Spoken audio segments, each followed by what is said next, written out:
여러분 반갑습니다. 소비자 행동론 5주차 5-3 태도 변화를 위한 메시지 원천의 조건에서부터 시작하도록 그렇게 하겠습니다. 소비자 행동론에서 소비자 태도 변화는 아주 중요한데요. 이 소비자 태도 변화를 위한 메시지 원천의 조건에 대해서 이야기하도록 하겠습니다. 광고 모델의 조건인데요. 광고 모델이 누구냐에 따라서 굉장한 차이가 있다. 예를 들어서 나이키의 마이클 조던 광고라든가 아니면 타이거 우즈, 골프의 황제라고 불리우는 타이거 우즈가 광고를 했을 때 얼마나 파급 효과가 있을 것인가. 요건 전달 주체의 매력성이 어떻느냐가 중요하겠죠. 그 다음에 메시지 수신과의 적합성인데 메시지 내용이 과연 얼마나 실제 제품과 소비자와 연관관계에 적합성이 있는가 하는 부분입니다. 그래서 브랜드에 대한 태도 변화가 이루어질 수 있는 광고 모델 조건 세 가지를 이야기를 했습니다. 전달 주체의 신뢰성, 그리고 전달 주체의 매력성, 메시지 수신과 적합성이 브랜드에 대한 태도가 변화할 수 있는 중요한 요체라 이렇게 볼 수 있겠습니다. 자, 골프의 스타였던 타이거 우즈에 대한 내용을 이렇게 광고를 한번 봐볼까요? 그 다음에 또 이야기하도록 그렇게 하겠습니다. 자, 광고 영상을 한번 보시죠.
타이거 우즈의 나이키 광고 내용을 한번 영상을 봤는데요.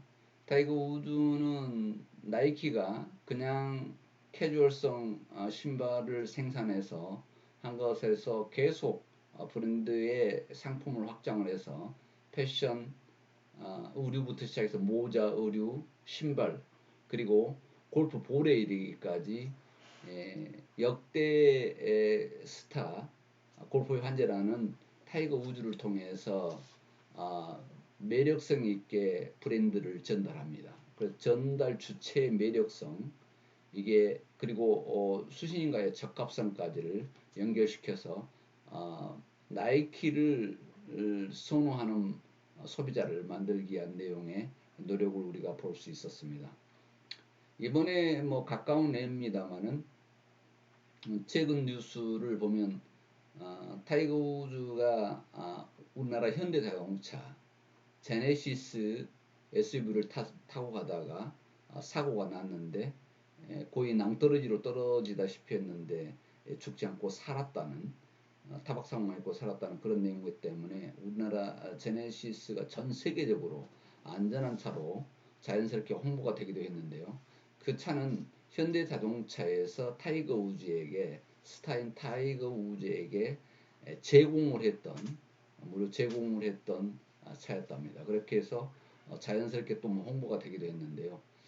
전달 주체가 어떤 매력성을 가지고 있냐에 따라서, 또 카리스마, 파급력을 얼마나 가지고 있냐에 따라서, 또 그것이 적합성이 어느 정도 있느냐에 따라서 굉장한 브랜드, 소비자의 브랜드 태도 변화는 오더라는 것입니다. 자, 여기 맥심 광고의 영화배우 안성기 씨가 나오는 광고를 한번 하나 더 보도록 그렇게 하겠습니다.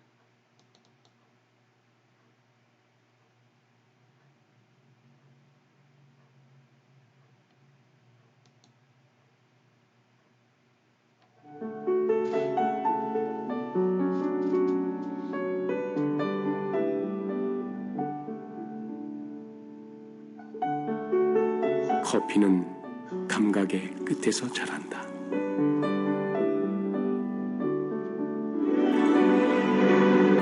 끝없는 맥심의 열정, 가슴으로 느껴보세요. 맥심.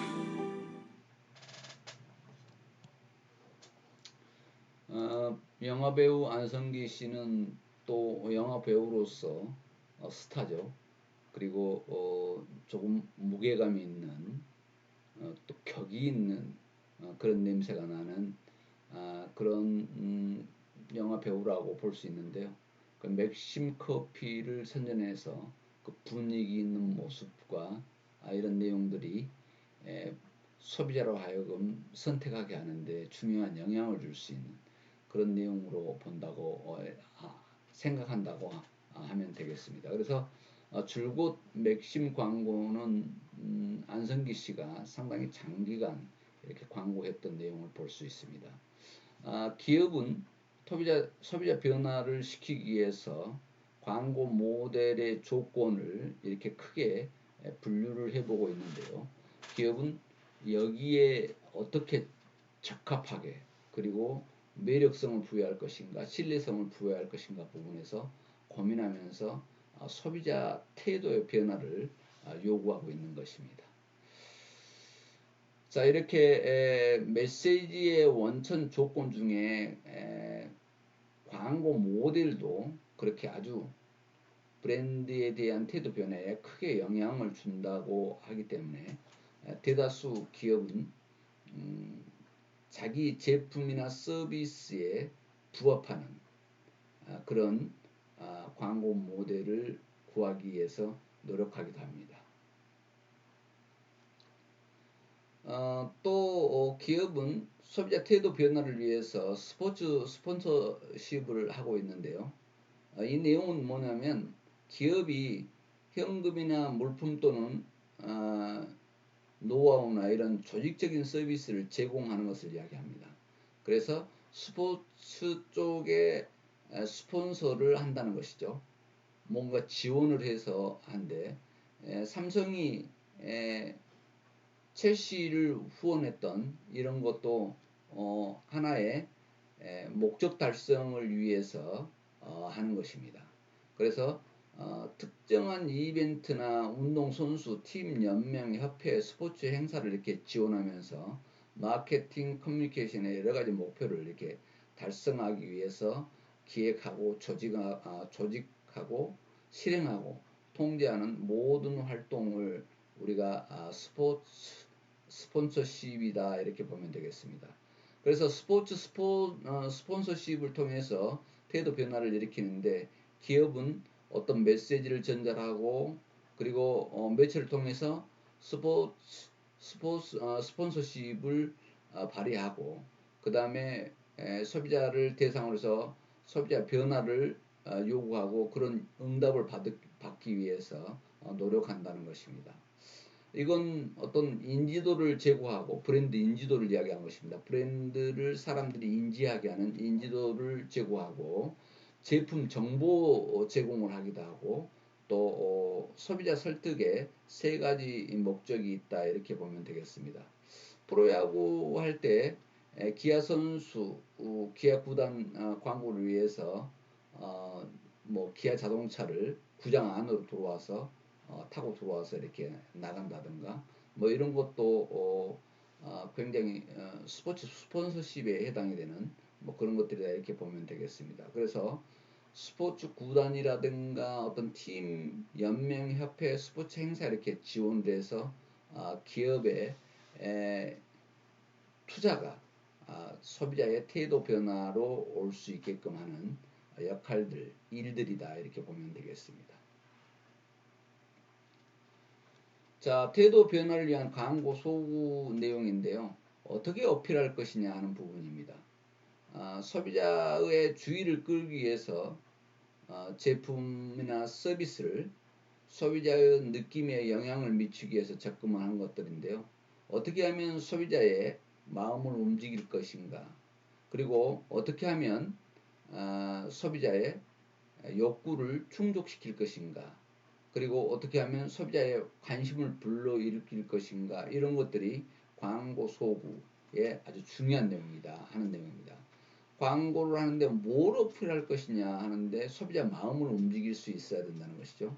그 다음에 소비자의 욕구를 충족시키는데 노력을 해야 될 것이고, 그리고 어떻게 하면 관심을 불러일으킬 것인가, 이것이 광고의 소구다 이렇게 생각하시면 되겠습니다. 그 다음에 공포 소구도 있는데요. 광고되는 제품을 사용하지 않았을 때 경우에 발생할 수 있는 부정적인 결과, 이런 것들을 오히려 광고하기도 합니다. 그래서 안전을 위해서 꼭 해야 되는 어떤 그런 것, 안 했을 때는 위험하다는 것, 어떻게 보면 공포를 소구한 거죠. 그 다음에 안전하지 못한 행동을 했을 때 부정적인 결과를 나타내는 것을 홍보하기도 합니다. 예를 들자면 음주운전 했을 때 이렇게 굉장히 큰 사고가 날 수 있다고 하는 것들을 광고를 해서 우리는 공공의 안전을 위한 내용을 홍보하기도 합니다. 그래서 광고는 무조건 좋은 것만이 아니라 광고되는 제품이나 안전하지 못한 행동을 했을 때 야기되는 부정적인 결과를 이야기해 줌으로써 소비자는 저 상품을 안 쓰면 안 되겠구나 하는 생각을 하기도 하고 그리고 또 저런 행동을 해서는 안 되겠다는 생각을 갖게 하는 것들, 이런 것들이 공포소구다. 공포를 어필해서 소비자 태도를 변화시키는 것을 이야기합니다.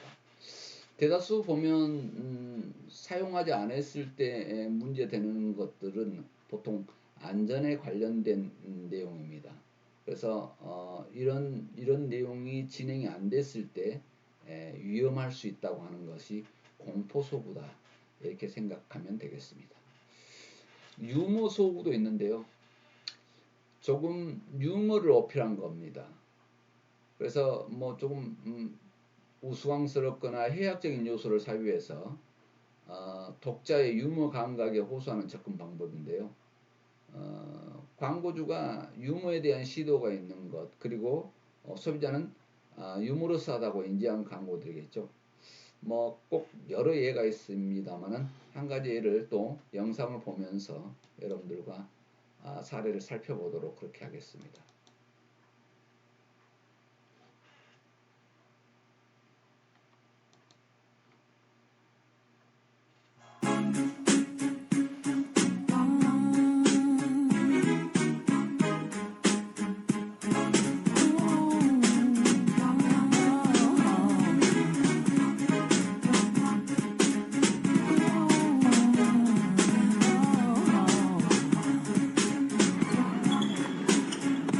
벽지에 뚜껑 열까?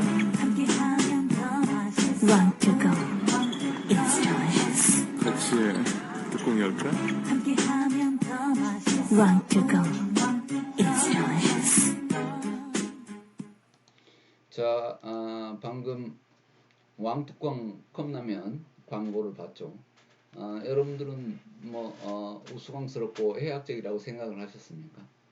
그렇게 생각을 했다면 유머 소구가 된 겁니다. 유머가 어필이 됐다는 것입니다. 그래서 유머를 소구를 해서 소비자의 태도 변화를 주는 그런 것들입니다. 이쪽 영상도 하나 있는데 잘 열리지가 않아서 두도록 하겠습니다. 그 다음에 지금 광고 중에는 또 비교 광고가 있는데요. 요즘 광고 나온 거 하나 있죠. 외국인 방송인 아주 비대했는데 날씬해져서 정장을 단추를 잠글 수 있는 어떤 그런 비교 광고를 하는데요. 뭐 이렇게 그 전에는 이렇게 비대했는데 지금은 날씬해졌다. 뭐 이렇게 비교 광고 이런 것들을 볼 수 있죠. 뭐 수술 전 수술 후 뭐 이런 것을 보여준다든가 시술 후 시술 전 시술 후 이렇게 보여준다. 비교 광고를 통해서 하는 경우가 있습니다. 둘 또는 그 이상의 브랜드를 구체적으로 명명하거나 보여주면서 비교하는 것도 있고요. 한 가지 이상의 특징을 또 다른 경쟁 상품과 비교해서 지시하는 광고 형태를 이야기합니다. 이렇게 소비자 태도를 자기 상품이나 서비스로 관심을 갖게 하기 위해서 기업은 다양한 태도 변화를 소비자의 태도 변화를 자극하고 있습니다. 그래서 유머를 어필하거나 아니면 비교 광고를 해서 소비자 태도를 이렇게 변화시키는 그런 노력들을 하고 있는 것을 우리는 지금 보고 있습니다. 다속성 모델과 태도 변화인데요. 여기에서는 특정한 제품 속성에 부여하는 가치를 변화시키는 것을 이야기합니다. 예를 들자면 드림 카카오 같은 경우죠. 카카오 맛이 쓴맛이 건강에 좋음을 부각을 해서 쓴맛의 척도를 수치로 표시해 놓은 것을 볼 수 있습니다. 그래서 그 수치에 따라서 단맛에서 쓴맛 쪽으로 더 가까워가는 수치를 표현해 가지고 오히려 쓴맛이 건강에 좋음을 부각을 해서 이 드림 카카오가 엄청나게 활성화되는 것을 볼 수 있습니다. 또 자동차의 성능을 중요하게 생각하는 소비자에게 어떤 태도 변화를 위해서 안전을 가장 중요한 기준으로 생각하게 광고하기도 합니다. 성능을 중요하게 생각하는 소비자가 아니야, 성능도 중요하지만 안전이 더 중요한 기준이 된다고 하는 것을 태도 변화를 시키기 위한 광고들을 우리는 볼 수 있습니다. 또 최근에는 뭐 스마트폰도 다양하죠. 화면 크기라든가 아니면 속도, 터치감 뭐 이런 것들이 3G, 4G, 5G 뭐 이렇게 해서 계속해서 변화되어 오면서 그런 것들로 소비자의 마음의 변화를 이끌어내는 이런 것들을 볼 수 있습니다. 또 새로운 중요성을 부각해서 하는 경우도 있죠. 공기방울 세탁기. 그래서 공기방울이 많이 일어나서 세탁이 더 잘 된다는. 또 무세제 세탁기. 아니면 물은 물인데 천연 안반수다. 아니면 이가 미백 하얘지는 이빨을 하얘지게 하는 전문 치약을 또 개발을 해서 광고를 한다든가 속성을 새로운 속성을 이렇게 부각을 해서 광고하기도 합니다. 또한 특정 제품에 대한 신념을 변화시킨대요. 안정성이 낮다고 평가받는 경우는 양호한 충돌 테스트를 보여주면 될 것입니다. 예를 들어서 GM은 기존 개별 브랜드 전략을 버리고 세브레를 도입해서 또 소비자의 신념을 변화시키기도 합니다. 지금 다양한 이런 속성을 변화시키는 어떤 그런 내용이라든가를 볼 수가 있었습니다. 여기에서 좀 오래된 외국 광고 내용도 있습니다만 이 중에서 한 가지만 한번 봐보도록 하겠습니다.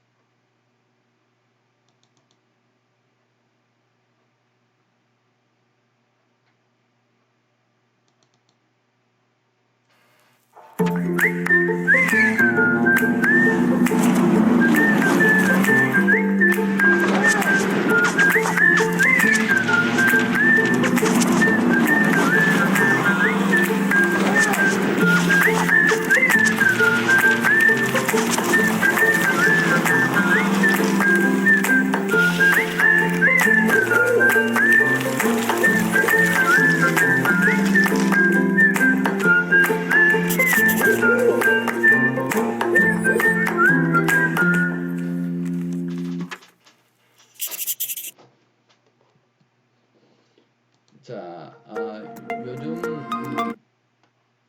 요즘 뭐 스마트폰 지금 삼성 갤럭시 S21 뭐 이런 광고 같은 거 보면 카메라가 굉장히 기능이 다양한 내용으로 나와서 그걸 지금 좀 취향별로 그냥 S21, S21 플러스, S21 울트라 이런 식으로 해서 각각 소비자의 선호도에 따라서 어떤 속성이 변화된 내용을 광고를 하면서 하기도 하죠.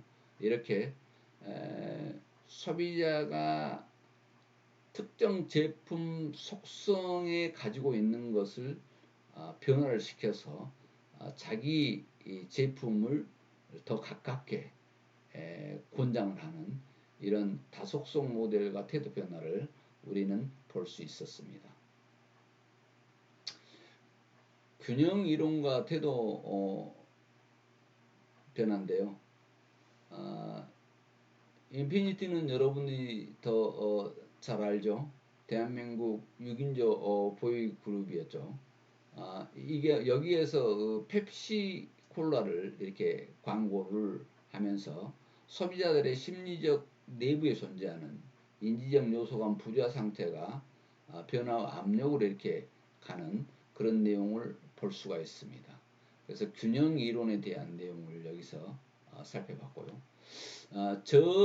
저관여 학습에 의한 태도 변화를 여기서 보도록 하겠습니다. 자동은 어떤 자극에 대한 단순한 반복 노출이 그 자극에 대한 태도를 향상시키는 충분 조건이다라는 것을 관찰함으로써 노출 효과를 정의했습니다.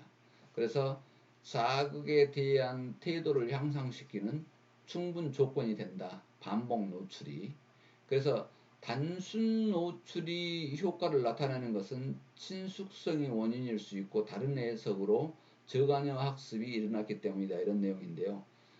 보통 반복 노출이 태도를 향상시키는 충분 조건이다. 그렇게 해서 반복 노출을 어떻게 더 시킬 것이냐 하는 부분에 내용이 나오기도 합니다. 그래서 광고는 반복 노출에 비례하는 광고비가 더 비례해서 추가되는 그런 것들을 볼 수 있습니다.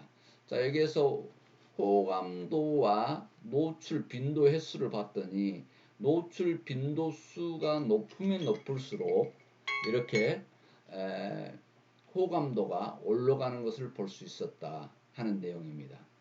자, 그래서 우리 인간관계도 돌아보면 자주 연락하고 만나는 사람을 결국 우리는 좋아하고 흔히 발견하죠. 그래서 먼 친척보단 이웃이 낫다는 이런 이야기가 나올 정도로 자주 연락하고 만나는 사람이 결국은 우리가 좋아하고 있다는 것을 이렇게 흔히 발견할 수 있습니다. 그래서 자종이 주장하는 반복 노출은 태도 향상을 시키는 충분 조건이다 이렇게 주장하고 있습니다.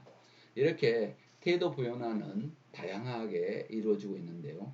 여러분과 또 이야기하는 시간 중에 또 약속했던 시간들이 거의 다 됐습니다. 오늘 5주차 여러분과 함께 했던 5-3 수업을 여기서 마치도록 하겠습니다. 여러분 비대면 강의 듣느라고 대단히 수고했습니다.